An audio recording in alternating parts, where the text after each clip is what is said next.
నమస్కారం. ఆలోచనామృతానికి స్వాగతం. పవన్ పంచాయతీ రెండో భాగం మనం చెప్పుకుందాం.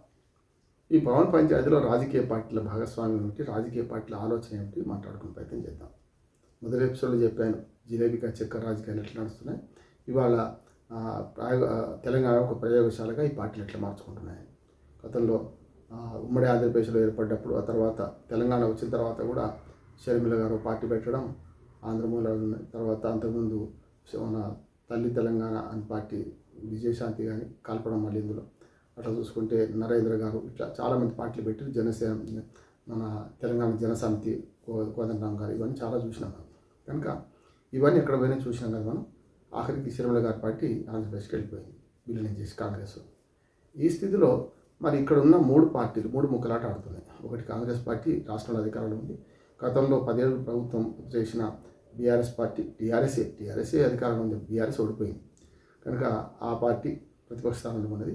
బీజేపీ మూడో ముక్కలాటలో వీళ్ళు ఎవరి ప్రయోజనాలు పరిరక్షించడానికి ఈ పవన్ కళ్యాణ్ వచ్చి ఉన్నాడు. స్పష్టంగా ఆరోపణ ఎవరు ఉందంటే, కూటమి ప్రభుత్వంలో ఉన్నారు కనుక ఆంధ్రప్రదేశ్లో చంద్రబాబు నాయుడు ఆయన శిష్యుడైన రేవంత్ రెడ్డి ఇక్కడ ఇద్దరు కలిసి తీసుకొస్తున్నారు. అంటే ఇది మిక్స్డ్ కాంగ్రెస్ టీడీపీ కలిపిన పార్టీగా అది నమోదవుతుంది. అంటే రేవంతిజం చూశాం కదా మనం. నిన్నే రేవంతిజంలో ఇందిరాగాంధీని ఎన్టీ రామారావుని కలిపాడు. వాళ్ళిద్దరు పెద్ద శత్రువు.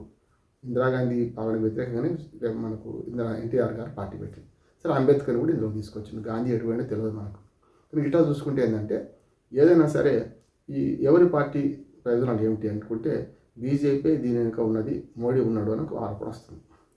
అంటే పశ్చిమ బెంగాల్ తర్వాత అబ్కా బార్ మనకు తెలంగాణ రేపు పోటీలోనే అనుకుంటున్నారు. కనుక చరిస్మా ఉన్న పవన్ కళ్యాణ్ ఆంధ్రప్రదేశ్లో ఎట్లా తీసుకున్నామో, ఎట్లా తురుపు ముక్కగా వాడుకున్నామో అట్లా ఇక్కడ వాడుకోవచ్చు అనే ఆలోచన బీజేపీకి, ముఖ్యంగా మోడీ గారికి ఉండొచ్చు. తెలంగాణ బీజేపీకి ఇష్టం లేకున్నా రామచంద్రరావు గారు అందుకే చెప్పారు, మేము ఎవరితో పోటీ పోవడం లేదు, పొత్తు పెట్టుకోవడం లేదు, మేము మాత్రం మేము పోటీ, మేము ఖచ్చితంగా మేము పొత్తు లేకుండా పోటీ చేస్తాం, ఒంటరిగా చేస్తామని రామచంద్ర గారు చెప్పారు. నిన్న పవన్ కళ్యాణ్ కూడా నేను ఒంటరిగా పోతా అన్నాడు, ఎక్కడ కూటమని చెప్పలే. కనుక ఇద్దరు అనుకుంటుంది. కానీ లోపాయికారిగా బీజేపీ మద్దతు ఇస్తుంది, దీనికి మోడీ గారు మద్దతు ఇస్తున్నారు. తెలంగాణ బీజేపీకి ఇష్టం లేకుండా మోడీ గారు మద్దతు ఇస్తున్నారు, అపవాద మద్దతు ఉన్నది. ఏ మాట కనుక దానికి తగ్గట్టుగానే ఆ మధ్య జూబ్లీస్ ఎన్నికల్లో పోటీ చేస్తా అనుకున్నప్పుడు ఉప ఎన్నికల్లో చేస్తుంటే తెలుగుదేశం జనసేన జెండాలు కనపడితే తెల్లారి మాయమైపోయినాయి. ఆ తర్వాత ప్రజలు గ్రహించిన కానీ 3,000 ఓట్లకే డిపాజిట్ కూడా తగ్గకుండా అక్కడ పోయింది. ఖచ్చితంగా పవన్ కళ్యాణ్, బీజేపీ, టీడీపీ కలిపి కనుక పోటీ చేస్తే ఖచ్చితంగా ఇక్కడ నష్టమే జరుగుతుంది. అపవిత్ర పొత్తులను ఎప్పుడు కూడా ప్రజలు ఆహ్వానించరు. ఒకటి ఎందుకు ఆహ్వానించారంటే, గతంలో చూసాం 2009లో మనకు కాంగ్రెస్ పార్టీకి వ్యతిరేకంగా మహాకూటమి అని పేరు చెప్పి టీఆర్ఎస్తో టీడీపీ కలిసింది. టీఆర్ఎస్ నష్టపోయింది. అప్పుడు కాక 26 సీట్లు ఉన్న టీఆర్ఎస్, 2004లో 26 సీట్లు ఉన్న టీఆర్ఎస్ 10 సీట్లకు పరిమితం కావాల్సి వచ్చింది. టీడీపీ సంగతి కూడా చూసినాం మనం, తక్కువ సీట్లకు పరిమితం కావాల్సి వచ్చింది. అట్లా చూసుకుంటే అపవిత్ర పొత్తు అయిన మహాకూటమిని ఎవరు అంగీకరించలేదు, టీఆర్ఎస్ టీడీపీ పొత్తును. 2018కి వచ్చే కల్లా అధికారంలో బీఆర్ఎస్ ఉన్నది, టీఆర్ఎస్ ఉన్నది, అటుపక్క ప్రతిపక్ష స్థానంలో కాంగ్రెస్ పార్టీ ఉన్నది. కాంగ్రెస్ టీడీపీ బద్ధ శత్రువులు, విధానపరంగా చూసినా ఏ రకంగా చూసినా. ఎన్టీ రామారావు పార్టీ పెట్టింది దానికి వ్యతిరేకంగా. అటువంటి పార్టీని కలుపుకొని ప్రజాకూటమి అని చెప్పి 2018లో పోయింది టీడీపీ కాంగ్రెస్ కలిపి. అప్పుడేం చూసినాం కదా, అప్పుడు పూర్తిగా తిరస్కరించింది వాళ్ళు. అందుకనే ప్రజల సంగతి చూసుకుంటే మనకు 2 సీట్లే టీడీపీ గెలిచింది అప్పుడు కదా. అందుకని అటువంటి అపవిత్ర పొత్తులను ప్రజలు సహించరు కనుక ఇవాళ బీజేపీ, టీడీపీ, జనసేన కూటమి వస్తే ఖచ్చితంగా బీజేపీకి నష్టమైంది అనుకుంటున్నాను నేనైతే. అంటే బీజేపీకి ఆత్మహత్య దృశ్యం. బీజేపీ తెలంగాణలో కొత్తగా ఏం లేదు. తెలంగాణలో మొదటి నుంచి బీజేపీ బలంగా ఉన్నది. దానికి తగ్గట్టుగానే ఒక బండారు దత్తాత్రేయ ఒకటే సికింద్రాబాద్ నుంచి కాదు, తర్వాత కిషన్ రెడ్డి గారు గెలిచింది, ఇప్పుడేమో మల్కాజిగిరి గెలిచింది. మొత్తం మీద 8 పార్లమెంట్ సీట్లు, 8 అసెంబ్లీ సీట్లు గెలుచుకున్నాయి. వాళ్ళు కొత్త కూడా కాదు, ఓనాడు ఆలయ నరేంద్ర, ఇంద్రసేనారెడ్డి ఇట్లాంటి వాళ్ళందరూ హైదరాబాద్ గెలిచిన వాళ్ళు కదా. అట్లానే అటుపక్క పోతే కరీంనగర్లో మరి ఎంపీగా విద్యాసాగరరావు గారు గెలిచిండ్రు. అట్లానే మనకి ఎండ లక్ష్మీనారాయణ గారు మహబూబ్ నుంచి గెలిచిండు, అట్లా బీజేపీ నుంచి. అంతకుముందు మన ఎన్ఎం శ్రీనివాసరెడ్డి గారు మహబూబ్ నగర్ నుంచి, ఎండ లక్ష్మీనారాయణ గారు నిజామాబాద్ గెలిచిన బీజేపీ నుంచి. అట్లా చూసుకుంటే చాలా చోట్ల బీజేపీ శ్రేణులు గెలిచినాయి. అంతేందుకు పరకాల జంగారెడ్డి గారు, ముఖ్యంగా హన్మకొండ పార్లమెంట్లో 2 సీట్లు బీజేపీకి వస్తే అందులో జంగారెడ్డి గారు ఒకరు. అప్పుడు 2 సీట్లు ఉన్నది, వాళ్ళు 303 పెరిగి మళ్ళీ తగ్గింది అనుకోండి. కేంద్రంలో 2 సీట్లు వచ్చినప్పుడు ఒక తెలంగాణ నుంచి 1 సీట్ వచ్చింది కదా బీజేపీకి. అంటే ఇవాళ బీజేపీ కొత్త ఏం కాదు. బీజేపీ మొదటి నుంచి అధికారంలో మన తెలంగాణ ప్రజల మనకు చూరగొంటూనే ఉంది. ఆంధ్ర లేదు, ఇంకా ఆ లెక్కన పొత్తులు ఉంటే తప్ప ఆంధ్రలో గెలవలేదు. ఇక్కడ చూసుకోవాల్సిన సమస్య కనుక అక్కడ ఏం చేయొచ్చు అంటే బీజేపీ కనుక ఈ తప్పు చేస్తే బీజేపీకి రేపొద్దున ఉన్న సీట్లు పోయే అవకాశం ఉందని నేను అంటున్నాను.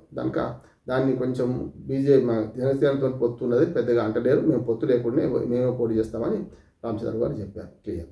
ఇక కాంగ్రెస్ పరిస్థితి, కాంగ్రెస్ ఏంటంటే ఇటు సెటిలర్ లోటు కావాలి, సెటిలర్ అనే పదం నేను వాడొద్దు అనుకుంటున్నాను కానీ తప్పలేదు, ఓట్లు కావాలి కనుక విగ్రహ రాజకీయాలు చేస్తుంది. బాలసుబ్రహ్మణ్య విగ్రహం ఏమో మన రవీంద్ర భారత్ ముందు పెట్టడం, మొన్న మైత్రివనం దగ్గర ఎన్టీఆర్ విగ్రహం పెట్టడం, దీంతో పవన్ కళ్యాణ్ వెనుక కాంగ్రెస్ ఉన్నది, ముఖ్యంగా రేవంత్ కాంగ్రెస్ ఉన్నది అని ఒక మాట వస్తుంది. ఎందుకంటే దాన్ని తీసుకొని వస్తే మరి అట్లా తీసుకొస్తుందా అంటే అది కూడా నేను అంగీకరిస్తున్నాను. ఎందుకంటున్నానంటే అది ఆరోపణ మాత్రమే. కాంగ్రెస్కు తెలంగాణ సెంటిమెంట్ వచ్చగొట్టాలని ఉన్నది కదా. ఇప్పుడు తెలంగాణ సెంటిమెంట్ గట్టిగా రెచ్చిపోతే ఇప్పుడు ఆ వార్డు హాయంలోని పవన్ కళ్యాణ్ వచ్చే పార్టీ చేస్తారంటే రేపొద్దున కష్టం కదా.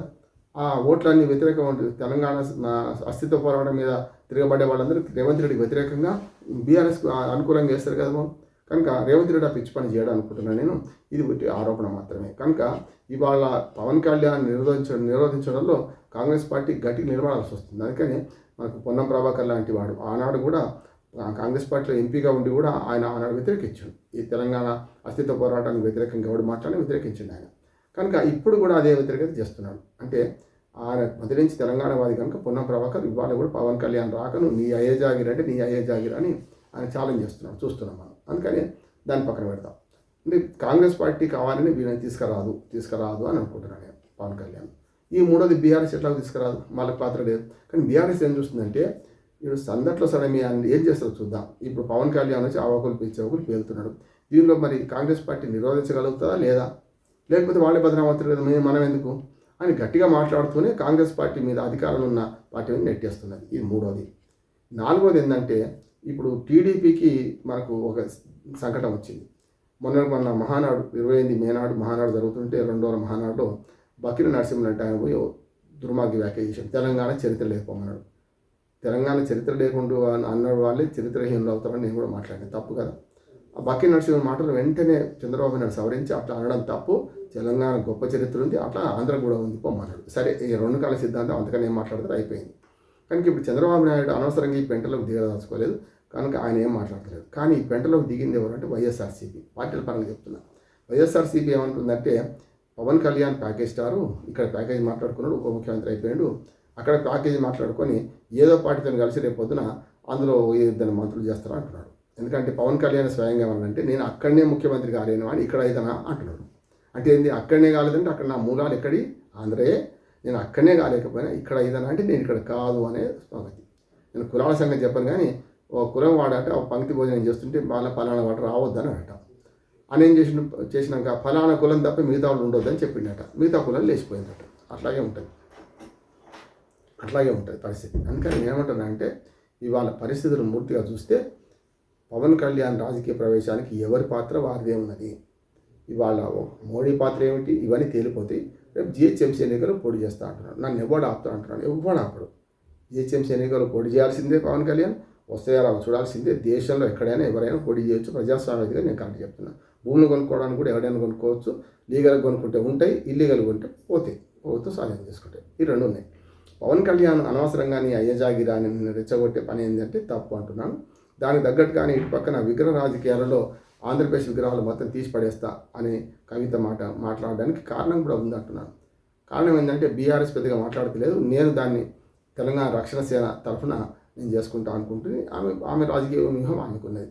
ఇటుపక్క మధ్యవాదులైన అంటే ఎక్కడ పార్టీకి సంబంధం లేకున్నా సరే తెలంగాణ వాదులు అనుకో పాశం యాదగిరి గారు కానీ ఇతరత్ర మిత్రులు ఉండు కదా, వాళ్ళందరూ కూడా ఏంటంటే ఈ పవన్ కళ్యాణ్ వ్యక్తిగతంగా తిట్టడం తప్పు అంటున్నాను నేను. ఎందుకంటే కోపం రావచ్చు నీకు, పవన్ కళ్యాణ్ ఎందుకు వస్తున్నాడు ఇవన్నీ కూడా అనవసరంగా తెలంగాణ రాజకీయాలు చిచ్చు రేపుతున్నా అనిపించచ్చు. కానీ దానికి ప్రజాస్వామ్యత సమాధానం ఇవ్వడం కరెక్ట్, కానీ వాడేంది వీడేంది ఆరేపీరే అని మాత్రం కరెక్ట్ కాదంటాడు ఎప్పుడైనా సత్యం కానీ సరే. కనుక రెండోది ఏమైందంటే ఆయన దశకొడితే ఇట్లా రెచ్చిపోయి ఏది పడితే అది మాట్లాడుతుండ్రు. కనుక పార్టీలకు చూస్తే వైజ్మన్ పార్టీగా వైఎస్ఆర్సీపీ ఉంది అంటున్నాను. ఎందుకంటే వాళ్ళకి తెలుసు తెలంగాణ మా రంగం కాదు, రాజకీయానికి తావు లేదు.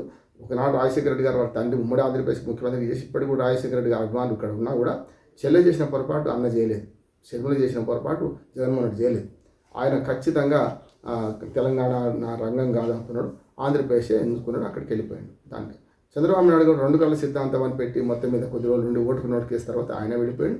గత 5 ఏళ్ళుగా జగన్మోహన్ రెడ్డి గారు ఉన్న 5 రోజులు ఇక్కడ ఏం పెద్దగా పట్టించుకోవాలి, పెద్దగా చేయలేదు. ఎన్నికల్లో పోటీ చేయను అని 2023 ఎన్నికల్లో పోటీ చేయను అని ఆ మాట అని ఆఖరికి కాసన జ్ఞానేశ్వర్ గారు ఆయన పార్టీ అధ్యక్షుడు ఉంటే నువ్వు పోటీ చేయని పార్టీ ఎందుకు, నేను అధ్యక్షుడు ఎందుకని రాజీనామా చేసాడు. చూసినాం. ఎల్వి రమణ లాంటి వాళ్ళు కూడా తెలుగుదేశానికి ఓట్లు ఉన్నాయి, ఇప్పటికీ సంస్థాగత నిర్మాణం లేకుండా ఓట్లు ఉన్నాయి. కానీ ఆ ఓట్లని చెల్లా చెదరే అటు ఇటు పక్కన పడుతుంది. కనుక చంద్రబాబు నాయుడు గారికి వాస్తవం తెలుసు, డిప్లొమాటు, అనుభవం రాజకీయ నాయకుడు కనుక పెద్దగా పవన్ కళ్యాణ్ లాగా తొందరపడుతున్నాడు. కానీ వెనక నుంచి మాత్రం కుట్రలు చేస్తున్నాను నేను అంటున్నాను ఖచ్చితంగా. ఎందుకంటే పవన్ కళ్యాణ్ దోలింది ఆయన కాకపోవచ్చు, చూద్దాం ఏం జరుగుతుందో, నేను చేయలేని ధైర్యం ఆయన చేస్తుంది కదా, ఏదో చూద్దాం ఏం జరుగుతుందో అనే ఉద్దేశం తర్వాత ఆయన ఉండాలనుకుంటున్నాను నేను. ఈ రాజకీయ పార్టీల కథలు ఇట్లా ఉంటుంటే పవన్ కళ్యాణ్ రేపు పొద్దున సక్సెస్ అవుతుందా ఫెయిల్ అవుతుందా నేను చెప్పలేను. రాజకీయాలు సోషల్ కెమిస్ట్రీ, ఏదైనా జరగవచ్చు, మంచి కావచ్చు చెడ్డ కావచ్చు. కానీ పవన్ కళ్యాణ్ రావద్దని కూడా అంటలేను. కానీ వచ్చిన సమయం సందర్భం తప్పు. ఇవాళ నిన్న కాకుండా రేపు ఎల్లుండి ఎప్పుడు పీటికి పెట్టుకునే ఇంత సంఘర్షణ జరగకపోయేది. కనుక ఇవాళ మళ్ళీ ఒకసారి జిలేబిక చక్కర్లో తెలంగాణ అస్తిత్వ పోరాటాన్ని ముందుకు తీసుకొచ్చిండు. దీనివల్ల తెలంగాణ వాదులందరూ ఏకమయ్యే పరిస్థితి మాత్రం పవన్ కళ్యాణ్ తెచ్చిండు. దానికి ఆయనకు హాట్సాప్ చెప్తున్నా. ఎందుకంటే తెలంగాణలో ఇప్పుడు పార్టీల పరంగా జరిగిపోయింది, మళ్ళీ అభివృద్ధి పోయింది, లేకుంటే తెలంగాణ వాదం పోతుంది అనే పరిస్థితి వచ్చింది. తెలంగాణ వాదాన్ని మరొక్కసారి లేపిన పవన్ కళ్యాణ్కు తెలంగాణ ప్రజలు నిజంగా ముఖ్యంగా రాజకీయ పార్టీలు మనకు కృతజ్ఞత తెలియాలి. ఎందుకంటే ఆయన చేయగానే వాళ్ళ తెలంగాణ వాదులు అందరూ పార్టీలకు అతీతంగా ఏకమైనరు. అందుకని ఇప్పుడు 3 పార్టీలు అటు బీజేపీ కానీ, ఇటు బీజేపీ కొంచెం సన్నాయనొక్కులు అవుతుంది, కానీ కాంగ్రెస్ టీఆర్ఎస్ బద్ధశత్రువులు కదా, వాళ్ళు కూడా ఇప్పుడు పవన్ కళ్యాణ్ వ్యతిరేకంగా మాట్లాడుతున్నారు. చూద్దాం ఏం జరుగుతుందో. ప్రాంత రాజకీయాలు ఖచ్చితంగా ఉంటాయి, ఎవరి ప్రయోజనాలు వాళ్ళకు ఉంటాయి. రేపు ఉప ముఖ్యమంత్రిగా తెలంగాణ ఆంధ్రప్రదేశ్ మధ్యన విభేదం వచ్చి ఏదైనా ఇష్యూ వచ్చినప్పుడు, నీటి వివాదం వచ్చినప్పుడు నేను ఎటుంటా అని తేల్చకుండా శరణలో వెళ్ళిపోయింది. ఇప్పుడు పవన్ కళ్యాణ్ కూడా ఆ మాట తేల్చలేడు. ఆంధ్రప్రదేశ్ ఉప ముఖ్యమంత్రిగా ఆంధ్రప్రదేశ్ అభివృద్ధి కోసం సర్వతోముఖ అభివృద్ధి ప్రయత్నం చేయాల్సింది పోయి 2 పడవల మీద కాలు పెడితే గతంలో చంద్రబాబు నాయుడు గారు ఎట్లా భంగపడ్డాడో మన తెలంగాణతో పెట్టుకున్న ఎవరు బాగుపడలేదు.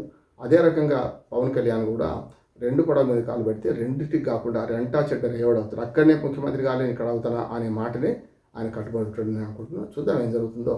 ఇది మాత్రం తెలంగాణ రాజకీయాలకు కుదుపు. దీనివల్ల ఆంధ్ర తెలంగాణ మధ్య ప్రజల మధ్య విభేదం పెట్టుకోవద్దు. అందరూ రాకపోగా సాగించవచ్చు, ఎవరికి వాళ్ళు బతుకోవచ్చు.